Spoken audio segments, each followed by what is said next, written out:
The shadow of a tower standing on a level ground is found to be a 40 meters longer.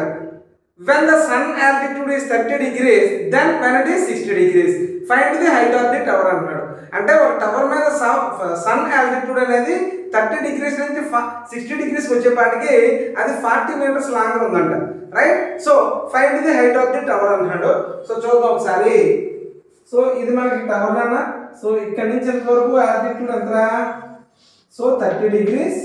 So ఇది 60 degrees వచ్చేపాటికి ఆ distance ఎంత అన్నాడు? 40 metres అంటున్నాడు. So దీనిని ఏ అనుకుంటా, ఇది బి అనుకుంటా, ఇది సి అనుకుంటా, దీన్ని డి అనుకుంటారా. ఇది 40 మీటర్స్ అయితే డిబిని ఎక్స్ అనుకుంటా, బీసీని హెచ్ అనుకుంటారా. సో ఇప్పుడు నాకు ఏం కావాలి?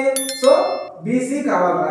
సో బీసీ కావాలంటే ముందు నాకు ఎక్స్ వై నోట్ చేయాలి. అంటే సో tan 30 ఈక్వల్ టు అంటే ట్రయాంగిల్ ఏబిసిలో tan 30 equal to opposite side అంటే H by so HN side అంటే సో ఏడి అనేది 40 అండ్ డిబి అనేది ఎక్స్ నాన్న అంటే 40 ప్లస్ ఎక్స్ నాన్న. సో 40 ప్లస్ ఎక్స్ నాన్న. tan 30 ఎంతనా? 1/√3 equal to H by 40 plus X నాన్న. క్రాస్ మల్టిప్లికేషన్ చేయండి. So 40 plus X is equal to h√3 రా. అంటే H is equal to 40 plus x by √3 నాన్న. So h value 40 plus x by √3 వచ్చిందిరా. ఇప్పుడు ఏం చేస్తాను? సో ట్రయాంగిల్ DCB తీసుకుంటా. సో DCB తీసుకుంటే so tan 60 equal to opposite side అంటే h by right. So x HL side x నాన్న. So tan 60 ఎంత నాన్న?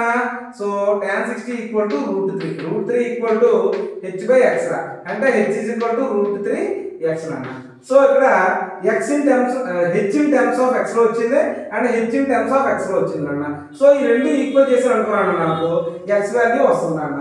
అంటే so √3x is equal to 40 plus x by √3 అన్న. ఈ √3 డివైడ్ చేస్తే మల్టిప్లై అవుతుంది. √3 ఇంటూ √3 ఎంత?